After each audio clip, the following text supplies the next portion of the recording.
अब माना ये जा रहा है कि ईरान असल में इंटरनल एक जो एनार्की एक तरह से मैं कहूँगा कि अमेरिका में अमेरिका कह रहा हूँ, ईरान में बड़े हाई लेवल पे प्रोटेस्ट चल रहे हैं जगह जगह, ईरान के अलग अलग हिस्सों में जी वायलेंट प्रोटेस्ट है।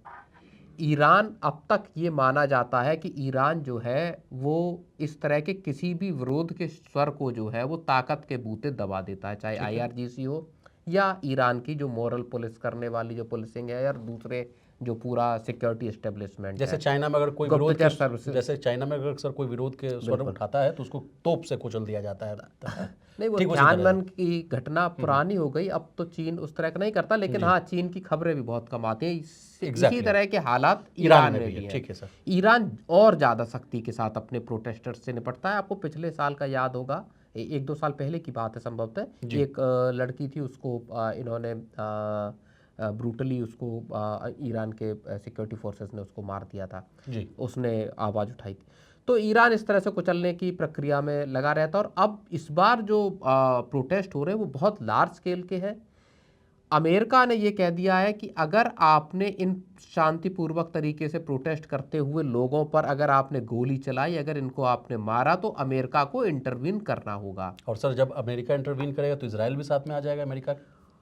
बिल्कुल, अमेरिका ने ये कह दिया। और इस बात के कयास लंबे वक्त से लगाए जाते हैं कि अमेरिका जो अयतुल्ला अली खमेनी साहब हैं, उनकी जो पूरी उनकी जो सुप्रीम लीडर ईरान के माने जाते हैं, पेजेशकियां राष्ट्रपति हैं, उनकी जो है पूरी सत्ता को जो है वो बेदखल करना चाहता है। खमेनी जी की जो सुप्रीम लीडर बने साहब, वो 1979 माफ़ कीजिए 1979 की एक जो इस्लामिक क्रांति ईरान में हुई उसके जरिए खमेनी को सुप्रीम राइट्स एक तरह से मिल गई।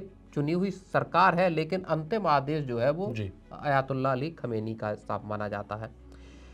तो माना ये जाता है कि ईरान को के जो खमेनी साहब हैं, इनकी पूरी की पूरी जो तख्ता एकदम से उलटना चाहता है अमेरिका, और इसलिए ये माना जा रहा है कि ये जो प्रोटेस्ट्स हैं इनके बहाने अमेरिका इस पूरी लड़ाई में शामिल हो सकता है। और अगला निशाना अमेरिका का दरअसल ईरान है। ओके ईरान ने अपनी तरफ से साफ तौर पे कह दिया कि अगर अटैक की कोशिश हुई तो हम प्रीएम्प्टिव स्ट्राइक भी कर सकते हैं। अगर हमको ये थ्रेट भी लगा कि हम पर अटैक हो सकते हैं इजराइल या यूएस के जरिए, तो हम खुद भी अपनी तरफ से प्रीएम्प्टिव तो स्ट्राइक कर कहाँ सकते स्ट्राइक हैं। करेगा ईरान सर? अमेरिका की तरफ?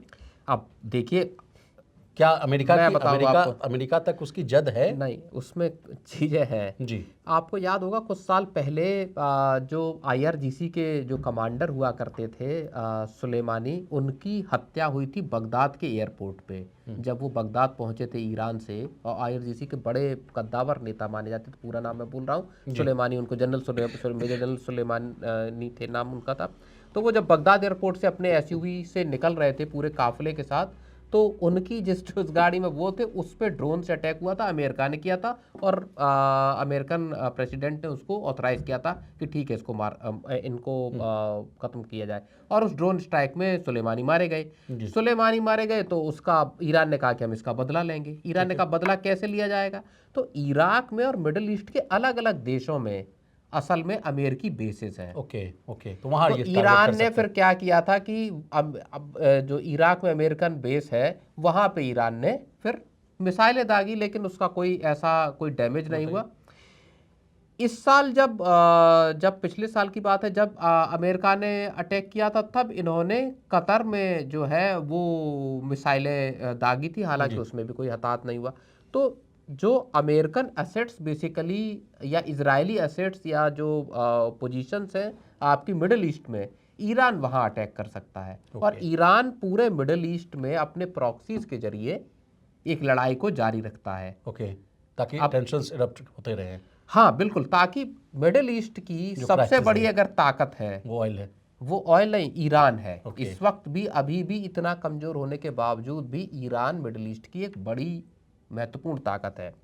ऐसे समझिए आपकी यमन में जो हूती हैं वो ईरान सपोर्टेड है।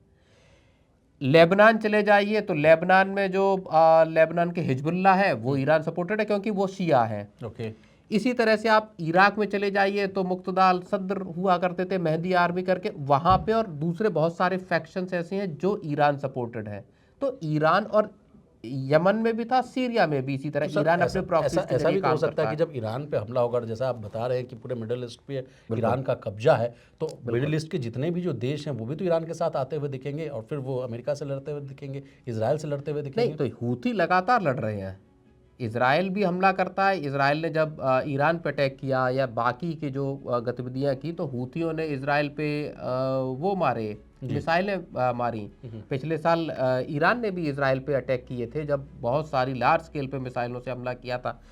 तो इन अलग अलग जो प्रॉक्सीज हैं, इसके जरिए ईरान दरअसल इस पूरे इलाके को कंट्रोल करता है।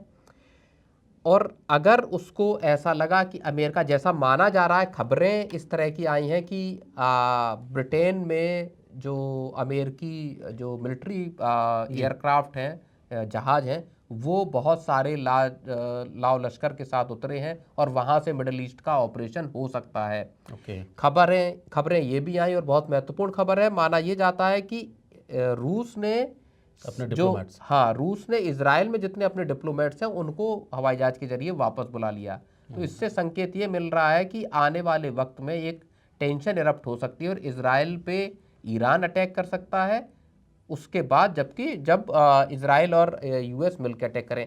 तो हालात मिडिल ईस्ट के दरअसल बहुत नाजुक हैं।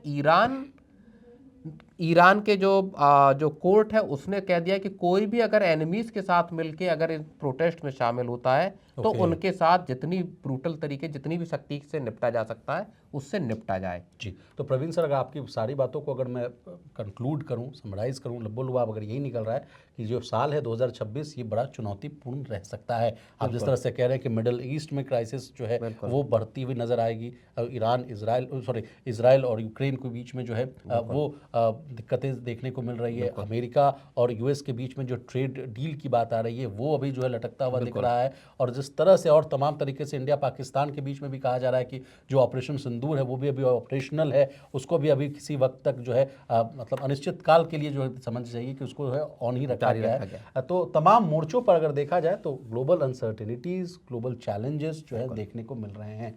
अब देखना होगा कि कैसे आदमी जो है पार पाता है सर किसी भी जो है कमोडिटी। ईरान के जो प्रोटेस्टर हैं, एक बहुत छोटा पॉइंट है लेकिन बहुत महत्वपूर्ण पॉइंट है। रजा पहलवी जो है, जब 1979 में ईरान में इस्लामिक क्रांति हुई थी, और बड़ी मशहूर है ईरान की इस्लामिक क्रांति 1979 की, जब वो क्रांति हुई थी तो उससे पहले शाह पहलवी का असल में शासन हुआ करता था, मोनार्की थी ईरान में। जब उनको तख्ता पलट करके हटाया गया तो उनके बेटे रजा पहलवी जो है वो यूएस में है। अब माना ये जा रहा है कि पूरी जो ईरान की जनता है, एक बड़ा तबका है, वो ये चाहता है कि रजा पहलवी को, और जब पिछली साल जब इजराइल ने अटैक किया और टेंशन बढ़ी थी तो रजा पहलवी काफ़ी एक्टिव हुए थे। माना ये जा रहा है कि रजा पहलवी को अमेरिका ला के यहाँ पे स्थापित कर सकता है। रजा पहलवी के पक्ष में वहाँ की जनता प्रोटेस्ट कर रही हो। जब पहलवी जो है शासन में थे, शाह पहलवी और बाकी उनकी पूरा जो एक वंश है पूरा, तो ईरान में ये माना जाता है लोगों को बहुत अधिकार थे, लोग समृद्ध था ईरान। और उसके बाद आर्थिक हालात सैंक्शंस के जरिए लगातार बदतर होते गए, और अभी जो रोटी लेने के लिए और इस तरह की जो आर्थिक स्थितियां हैं, एक आम आदमी को घर चलाने के लिए, इस तरह के बुरे आर्थिक हालात से ईरान विशाल गुजर रहा है। एक लास्ट सवाल मैं पूछता हूं सर, उसके बाद हम लोग शो को जो है वाइंड अप कर देंगे। जिस तरह से सर किसी भी राष्ट्राध्यक्ष को डीथ्रोन कर देना, उठाकर अपने कब्जे में ले लेना, तो शुरुआत से हम लोग पढ़ते आते थे सर, कॉन्स्टिट्यूशन की दुहाई दी जाती थी कि सॉवरेनिटी, और फिर इंटरनेशनल रिलेशंस की बात कही जाती थी, इंटरनेशनल राइट्स की बात कही जाती थी। क्या अब वो सब चीज़ धूमिल होते हुए नजर आ रहे हैं? क्या माइट इज़ राइट वाला जो कॉन्सेप्ट है कि जिसकी लाठी उसकी भैंस, वही चलता हुआ अब दिखेगा देश दुनिया में?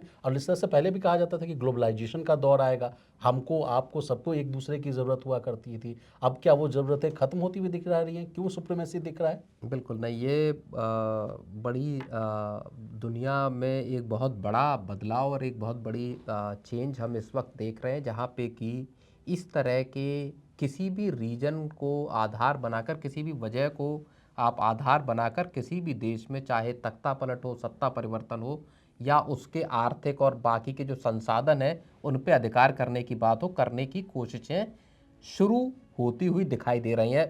चाइना ताइवान को एनसर्कल कर रहा है, घेरने की कोशिश, उसको हड़पने की कोशिश कर रहा है। रूस ने यूक्रेन में लगातार, आप 2021 से लड़ाई शुरू हुई है और अभी तक लड़ाई चल रही है जी। और माना यह जा रहा है कि अगर पीस डील होगी तो अच्छा खासा हिस्सा यूक्रेन का रशिया ले जाएगा। रूस के कब्जे में आएगा।